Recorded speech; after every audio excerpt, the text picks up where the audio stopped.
Great, thank you. So now, last talk of the day, I think, welcome Amar Soni. Amar, just Yes, sir. introduce yourself to everybody also. Yes, And, Amar is one of the young guns. He works in Dahod, does a lot of trauma. Go on, you can start. sir. Sir, I am audible. Yes, you're audible, and your Yes, sir. screen is seen. Thank you. Thank you, sir. Good afternoon, everyone.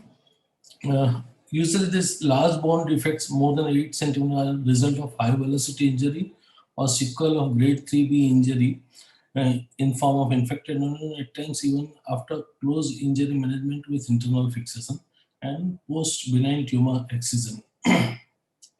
Whatever method adopted to treat these large bone defect, but irrespective of method chosen, they are therapeutic challenge. They require stage treatment. It takes long duration to get treated, and many times it requires complex reconstruction in the form of orthoplasty approach with the help of plastic surgeon. What are different treatment options available for these? Vascularized or non-vascularized fibula, muscular technique, segment transport, and hybrid fixation. I'll go briefly about each method. Vascularized fibula is very excellent option when the defect is very large, say more than 15 centimeter, and there is no enough healthy bone for corticotomy, and the soft tissue bed is not as example for post irradiation or peripheral vascular disease. Limitation is it can be done with help of expertise of vascular plastic surgeon at tertiary care center, as it requires microsurgical anastomosis, and there is some donor side morbidity. Non-vascular fibula, I would never prefer these to treat a large bone defect because time for union is too large and time for hypertrophy of fibula is also long, and it requires protection in cast or brace, and refracture chances are very high, and it takes very long for unprotected weight bearing, and overall morbidity is quite high. Muscular technique. Best part of muscular technique is healing of bone defect is not dependent on its size. So 8 centimeter and 12 centimeter defect will heal in same time period. So defect size is not a factor when we are treating patient with muscular technique. Only thing is soft tissue coverage is must, and when there is recurrence of infection, then we are back to stage 1, and few cases has to go secondary amputation. Limitation when we are treating large defect about bone source. So posterior crest will yield around 40 cc and anterior crest will yield around 15 cc of graft. So at times one have to expand graft with RIA, allograft or bone graft substitute. In muscular, 6 weeks IV antibiotics are given. Stay is more, and time for full weight bearing is around 7.5 months. Segment transport with LRS is a good option when defect is small. In large defect, it's difficult because it's least modular. It has high axial stiffness, low shear strength, and uniplanar pins have less stability as compared to 1990 pin configuration in Elizara. And apart from concern for safe zone for pin passed from lateral to middle, this excursion of tibialis anterior, EHL, and ED is significantly affected with transport. There is no provision to prevent equinus in such frame, and in initial phase of treatment, most of patients are in knee weight bearing or toe touch mode. Segment transport with Elizaro. Large defect is the indication for Elizaro. It yields excellent outcome, both radiological and functional. It obviates needs for plastic surgery, flap. Only disadvantage is it has long learning curve, which over a period of time one learns. Hybrid fixation, I do not have any personal experience. The case is treated elsewhere, 18 centimeter gap, patient was 6 weeks in antibiotic spacer and 6 months in frame. But risk benefit ratio one has to assess when one is opting for treating patient with hybrid fixation. Background means why we need to opt for trifocal osteosis in large defect. Initially, external fixator was used as a temporary measure. Once soft tissue heals, one opts for internal fixation. But in Elizaro, external fixator is used as the first and final fixator. And whenever frame is kept for more than 15 months, it is very difficult to continue for such long period for patient to continue in frame. Wires loses their elasticity at times, it deforms plastically. There's issue of pin-tech infection, loss of wages, frequent follow-up visit, travel cost, and treatment costs. So cumulative effect of financial burden, morbidity, and disturbed psychology at times lead to premature frame removal, refraction, persistent non-union, amputation, lost in follow-up, etc. During Asami 2020 conference in February in Delhi, Dr. Joyer Pele said that most of patients of reconstructive surgery now we are doing with internal fixation, say around 80%. So they are in last 2 decades they are hardly using external fixator. And he said that Elizabeth principle will remain forever, but apparatus may not. These may stand true for developing countries in context of limb lengthening, but in developed country in context of limb lengthening, but in developing country and in open fracture management it may not stand true. But what I feel is every effort should be made to reduce time in frame and then when possible without compromising the ultimate outcome. There is difference between monofocal bifocal lengthening and bifocal transport. Generally, lengthening is done with single corticotomy. At times, in achondroplastic dwarf, they do double corticotomy. While in bifocal transport, a corticotomy is done at one place and gradually it is distracted and compressed over docking side. So, process of bone healing occurs at two places, one at distraction side and one at docking side. Acute accelerated decompression can be done means when the defect is small, one can compress acutely and gradually distract corticotomy side. It is good for smaller defect. For large defect, this is not good option because it reduces the lower arm of muscles. So foot remains flabby and patient requires compensation to walk in initial period with frame.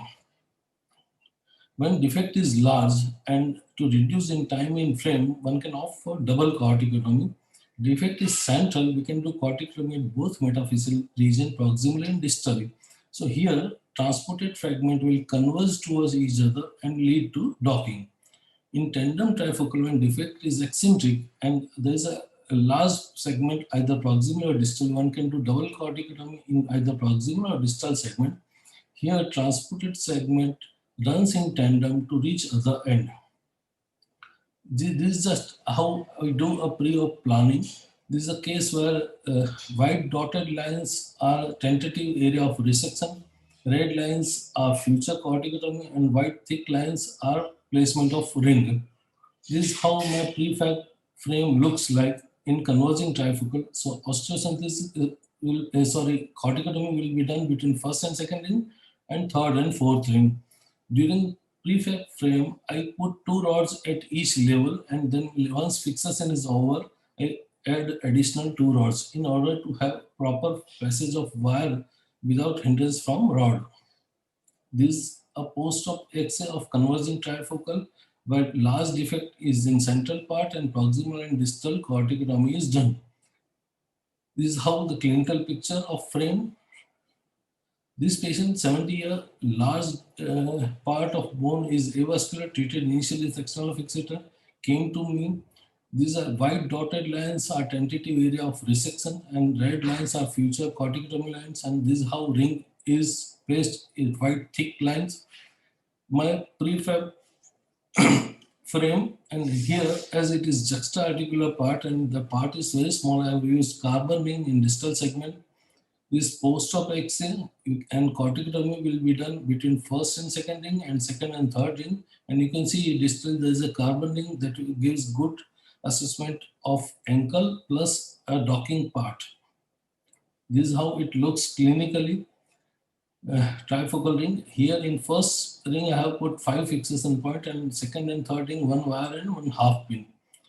There is another way where we can use only wire frame, but here wire gives less spanning as compared to half pin and wire. One medial phase wire and a half pin gives 90-90 spanning as compared to two wires only. Regarding single rod versus different rod for distraction, it is very difficult to comprehend with single rod. So I prefer different 4 rods between first and second ring and second and third ring. This tandem trifocal frame by some other person. Here you can see the rods are too large Actually, in second ring, rods should be at zero level, and rods are bending and rods are not equidistant. So we should take care that all rods are equidistant, and there is a proper labeling and paper tape over each rod. Professor Ketani suggested that you should have two rings proximally and two rings distally. It is possible in large, means long, tall patient, but in Indian patients, at times it is very difficult to put six ring in a tibia. So most of cases I put four rings only, and this is how my rings configuration is. Regarding foot frame, sometimes such patient presents with equinus also. So foot ring helps in correcting equinus also. And even others when there is no equinus, foot ring serves two purposes. It increases the lever arm of distal fragment fixation and it prevents equinus as it is likely to happen with long transport. How to prevent angulation? This point is already emphasized in previous talk that both first and last wires should be parallel to the joint line. Plus, all rods should be equidistant. If rods are not equidistant, then also there will be some varus or valgus. So wires should be parallel to joint line. Plus, all rods should be equidistant. Regarding corticotomy, as it was discussed, which is a better method means regarding freehand technique, multiple drill hole, or jiggly. In whenever feasible, I prefer freehand technique. Is in this case both corticotomy are in metaphyseal region. I have done with freehand technique. When I have to do a two corticotomy, one is metaphyseal and one is at metaphyseal junction. I usually prefer second corticotomy with jiggly, as if we do it with freehand technique, there are chances that it will shatter in middle segment, or else one can do with multiple drill hole technique, second corticotomy. In distal part also, first corticotomy in metaphyseal region I will do with freehand technique, and second corticotomy at diaphyseal region I do with Gigliso technique. At times when there is large defect but whole bone is infected, as you can see that there is infection up to the tip of nail. In such cases, you may not be able to do two corticotomy in this patient. So what I have done is one corticotomy in distal tibia way below and one corticotomy in distal femur. Regarding rate and rhythm, after 1 week of latency, I start my dissection process at 0.75 mm per day in 3 increment, 0.25 mm 3 times a day. After 1 week, I increase it to 4 times a day. And whenever one is doing dissection, whether it's single corticotomy or double corticotomy, patient is likely to experience some dull aching pain due to stretching. Now, when pain is severe, when patient doesn't tolerate pain, one can reduce the rate, one can reduce rhythm, or else stop one corticotomy dissection for few days. Very severe, you can stop both corticotomy, or else compress and redistract it. But this happens very rarely where you have to compress it and redistract it. This is how I teach my patient about how to distract it. As you can see in this clinical picture, there are paper tapes given on all four rods with direction. So patient will know that I have to do dissection in this direction. Second thing, there is date written on one of tape. So when a patient comes in follow-up, just by clinical impression, one can see that whether he is distracting proper or not. And purpose of putting paper tape on each four rod is that you will know that whether he is doing even dissection or uneven dissection. And I change these tapes at each follow-up, so I'll have a constant monitoring of his dissection process. As you can see in this patient, he has done uneven dissection, so I have to compress it where he has dissect more and then restart dissection. Follow-up visit. Generally, my protocol is patients should stay here once I have done corticotomy and once latent period is over, I teach them dissection for a period of 1 or 2 days. Once he has understood the process of dissection, I discharge patient, and during transport, I ask for follow-up at 10 to 14 days, at the most 21 days. And once docking is done, I ask for patient to come in follow-up after 2 weeks to ensure that limb length discrepancy is addressed. Once patient is having equal limb length, one can ask him to come at follow-up at 6 to 8 weeks, and he can do dressing at local place or himself. Regarding refashioning of bone ends, many surgeons prefer to refashion bone ends at the time of docking. I prefer to refashion bone ends at the time of debridement only because that is more convenient without frame. To do refashion bone ends with frame at the time of docking is more cumbersome because of space constraint. You can see this patient had 12 centimeter bone transported. He was in 14-month frame, but because docking site was not adequately addressed, patient went in non-union and ultimately he underwent amputation. This skin invagination is going to happen in almost all cases with large transport. Bonnets are filled with fibrous or fibrocartilage tissue. Canal is usually obliterated and skin is invaginated. So all cases with long transport requires open docking, and I open canal with owl or scope or drill bit, and I remove invaginated skin and remove fibrous tissue so that bone ends will have end-to-end contact and heal nicely. As you can see here, this post-docking skin invagination addressed docking side malalignment. As far as possible, one should address docking side malalignment so that surface area will be good and there will be adequate stability and less chance of refracture. This can be done with two methods. Either you can do correct pre-op with hinges and washer, or intra with multiplanar hinges. Fibula osteotomy. Whenever fibula is intact, I do not do osteotomy of fibula before docking. At the time of docking, I do fibula osteotomy so that bone ends can be adequately compressed. As you can see that here there is some fibula overlap. And in this patient, as proximally there is not adequate space to compress. I have not done fibula osteotomy, but I have removed invaginated skin and transported fragment gradually. And as you can see in last picture, it has healed nicely. Bone graft. Rational, I do not put bone graft in each and every individual at docking site. Rational behind it is with adequately refashioned bone ends and in young active individual with increased vascularity due to dissection, bone usually heals without any issues.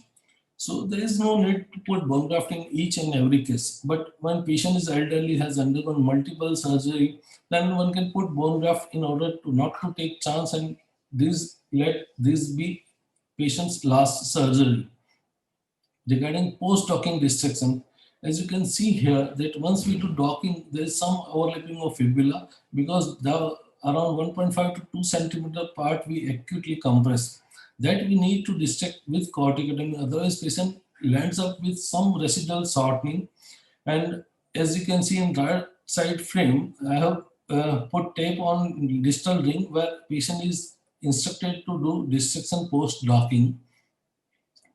You can see in this picture that post-docking dissection is done and fibula overlap is addressed and limb length is gained.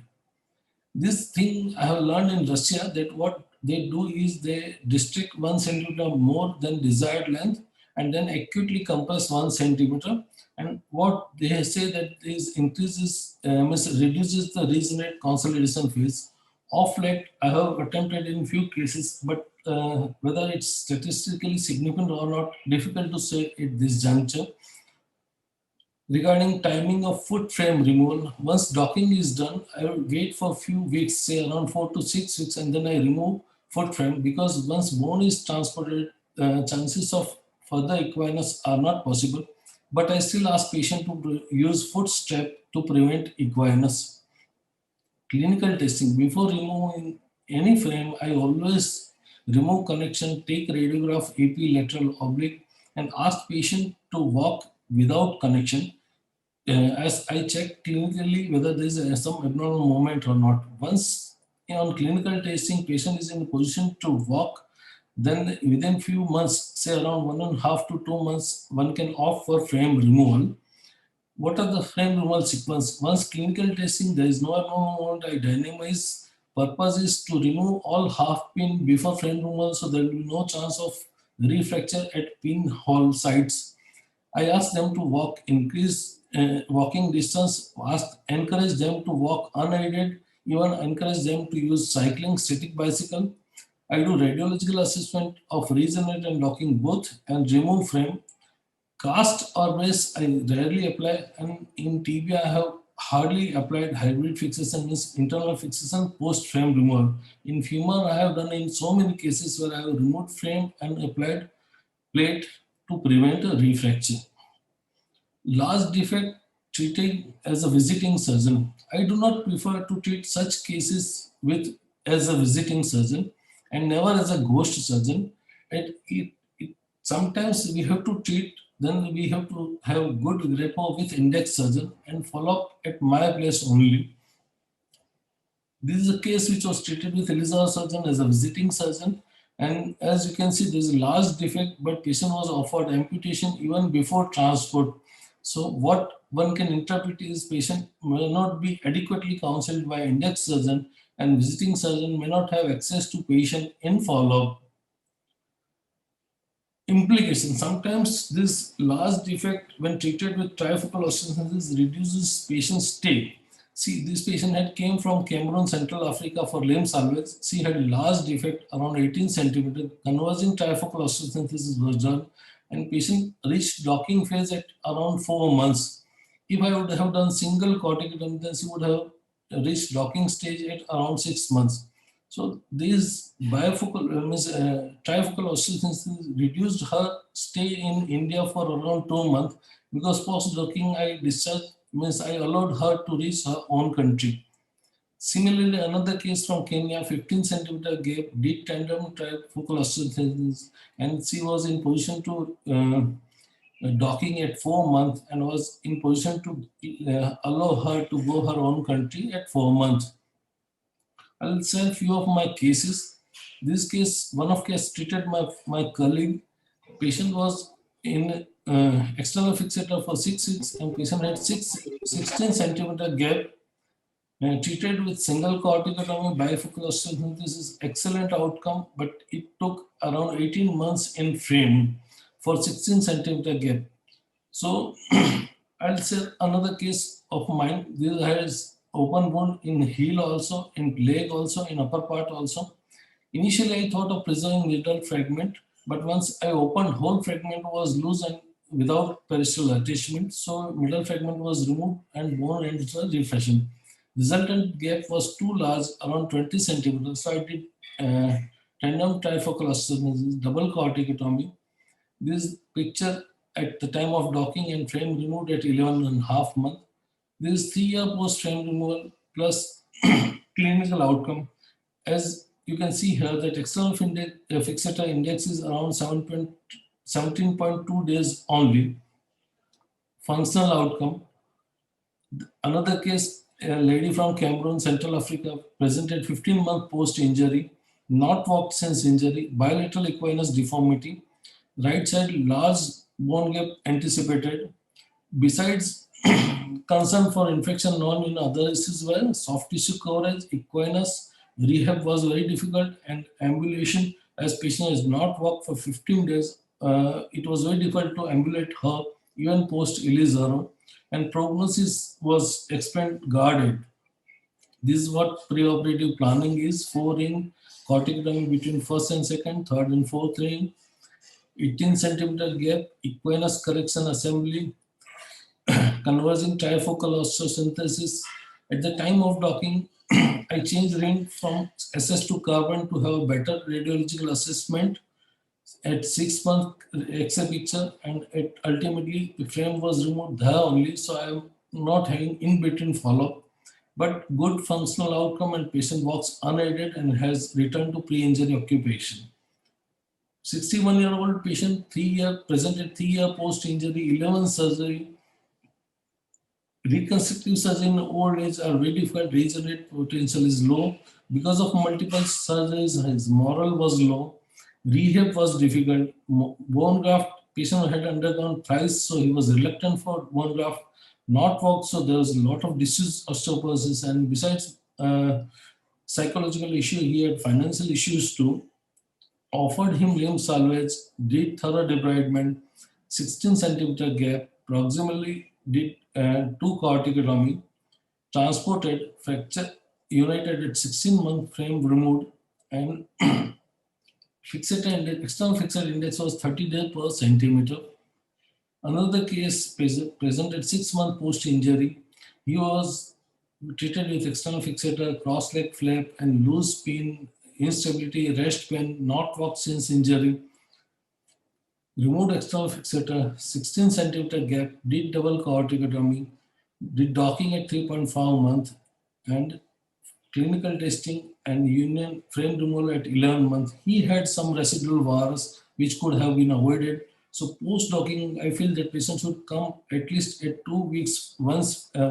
After post docking, we should call for up at 2 weeks to check proper alignment, and otherwise he is ambulating good functional outcome.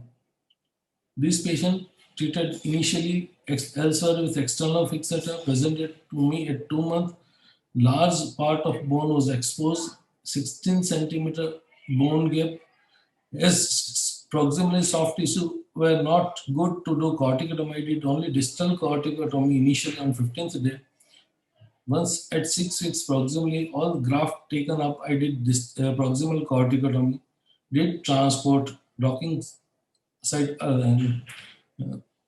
sorry. As you can see here, that at the time of docking, two rings are too near. So I repositioned those two rings in order to have better radiological assessment. And this post-docking picture, this is him post-docking dissection. At 10-month clinical testing, he is good. Even if a frame removed after 2 months, his external fixator index would be around 22 days per centimeter. Another case, giant cell tumor, uh, did detailed counseling for megaprosthesis versus resection arthrodesis. Patient took 6 weeks to decide and opted for resection arthrodesis. Did en bloc resection around 12 centimeter bone gap. Did a distal femur and distal tibia corticotomy.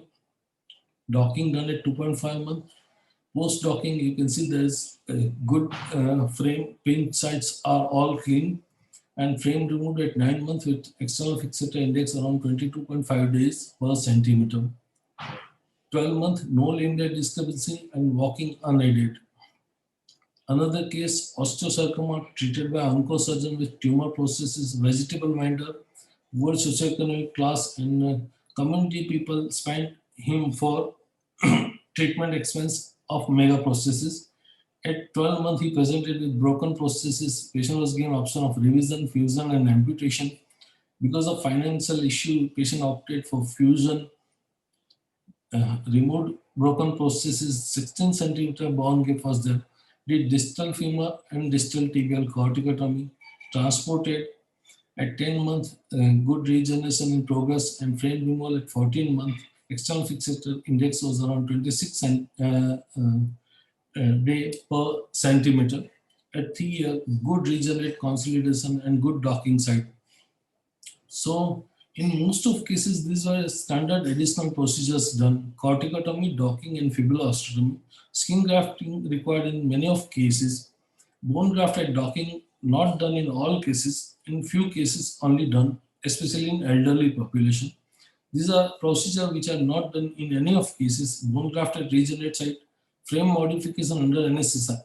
Besides docking, at the time of docking, I do modified frame, but otherwise have not modified frame under anesthesia during treatment period. Tender Achilles landing was not done in any of cases because I have applied foot frame in all cases with trifocal osteogenesis. Antibiotic beads were not used in any of these cases, and repeat bone graft at docking site was not required in any of cases. These are problem, obstacles, and true complications mentioned in literature. As one can see here, that many of these things has not happened in my series. Superficial pin tract infection are common. Pin tract infection require change of pin is also there, but half pin breakage, half pin loosening is uncommon. Take home message is whenever possible, one is dealing with large defect, try to reduce time in frame less than a year or at least less than 15 months. And in some cases, this trifocal osteogenesis helps in reducing stay when patient comes from far away places. Number of additional procedures are considerably less as compared to single corticotomy. Literature also supports same. True complication is also less. This thing, tandem trifocal, trifocal osteogenesis reduces follow-up visit, travel cost, and treatment cost, and patient returns to pre-injury occupation earlier as compared to single corticotomy. Degree of my take-home message is degree of bone loss only is not determining factors for considering patient for amputation. Patient factor regarding age, comorbidity, smoking, alcohol, peripheral vascular disease should also be taken in consideration when one is opting for amputation. A motivated patient and detailed counseling helps a lot. Thank you. Thank you all. Thank you, Amar. So that Thank you, was sir. excellent presentation on this thing in terms of dealing with the complex issues of a large transport. One thing to be remembered, of course, is that Amar has and had a lot of experience with standard Ilizarov before he started off with this. He didn't start off his first case with Yes, a sir. trifocal transport. Okay, there was a large number of cases under his belt using the Ilizarov for fractures, infected non-unions, etc. And following that, now this is the things that he is able to do. So those of you who have not sort of started as yet, don't think that Attempt. Yes, sir. the first case that comes to you which has a 16 centimeter gap, oh, Amar Soni has done it, so I will also do it. No, it will not happen. Okay. Now Yes, you it have is long learning curve, sir. correct. Agree, sir. Amar, there's a question from Dr. Subramanya Gandhi. How do you rearrange the rings? Showed one case where the rings were close by and then you rearrange the rings. So when you do that, doesn't the regenerate get disturbed, or how do you prevent that? So generally it doesn't get disturbed, and it means what I do is I remove connection between two rings, but I keep rod and I insert newer ring first and then connect it so that regenerate will not disturb. It will be attached with distal ring. So you Say take out the connection between the docking side. I am rearranging second ring. So what I'll do, I will remove rods between first and second ring, but it will be connected with second and third ring. I insert a ring a little bit proximal, then connect it with first ring and then remove it. Okay. Any other questions? Any other thoughts, Dr. Prasad? Sir, actually we can use a bigger ring. Suppose we are using a 160 ring, you can use a 180 or 200 ring, and then attach it to the proximal and distal rings, and then detach the middle ring, and yes, that can can also be done when you are doing such thing in dressing room. You can do in that manner, but in theater, you can do this. I was talking about when the patient comes for follow-up. Follow-up, yes, sir. Outside the theater. Outside theater, we can very well do it with the help of 3 temporary connection with plates and change the ring. Dr. Krishna Kumar, you also see a lot of trauma. You also must be seeing a lot of large gaps. Do you do trifocals, or you tend to be safer with bifocal? You are muted. Sorry, I prefer bifocal. Okay. Yeah. It takes a little longer time, but less headache, less cumbersome. Less cumbersome. Prasad? Sir, I go for, if it is more than 10 centimeters, I will go for a trifocal. Trifocal. I go for trifocal. So the tandem or convergent, whatever it is, I go for trifocal. Correct. Sir. Satish, I have one. Yes, sir. Actually, in your one femoral, this thing, you have opted for a subtrochanteric osteotomy, and then you have done again, because it is a regenerative was poor, you have done a So osteotomy at the supracondylar level. Why you didn't prefer osteotomy at the first instance in the supracondylar area? Uh, yeah, Subtrochanteric, this thing is very hazardous, rather unstable, because yes, yes, stabilization of the fragment, because a lot of muscle forces will be there at the upper end, yes, and sir. you have instability problems when you do it at the upper end. So you could Actually, sir, this was the second case. I am familiar with doing subtrochanteric osteotomy. So later I realized. So nowadays I am doing supracondylar. Amar, you were saying something about. Sir, means even literature is very scarce. Even in this transosseous osteosynthesis book and other textbook also, there are very few cases of this trifocal osteosynthesis mentioned, and the articles are also very less. But if it is done, it yields a good result. Correct. Yeah, yeah. Yes. So Definitely it the decreases at external fixation time, sir. The Yes, main sir. advantage is it reduces the time. But Significantly also, reduces. yeah, but also the disadvantage for people who are not very familiar with it is you now have two areas of where problem can occur. Yes, sir. Otherwise, you have, now when people are asking about what to do with regenerate not ossifying, Amar Soni will not see regenerate not ossifying, because he knows that if I have trouble, I can have trouble at both. So you noticed the very, very careful sort of listing he gave of how he ensures that there is a proper follow-up. So now if there is a patient who is not going to be able to meet those follow-up requirements, that patient is almost unlikely that he or she will get a trifocal osteosynthesis, because Yes. then you are going to, so same thing, even if I'm doing a bifocal, and all of us actually, I think that Yes, is sir. one of the things that we ensure, that patient is going to come for Regular follow-up. Follow-up.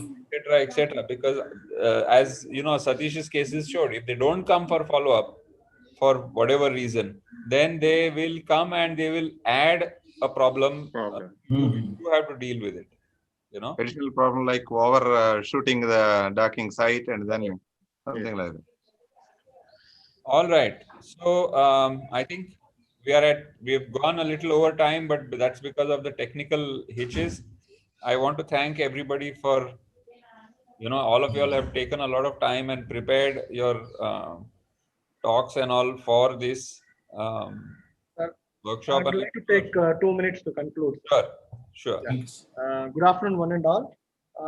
First of all, we, the Department of Orthopedics of Sri Devaraja's Medical College, are thankful to Dr. Prasad sir from Khammam for considering our request and arranging all the pioneers in the field of Elizaro for this webinar, and all of them sharing their knowledge, that in a short notice. And I thank Dr. Mangal Parihar for moderating and keeping this program active and interactive between talks.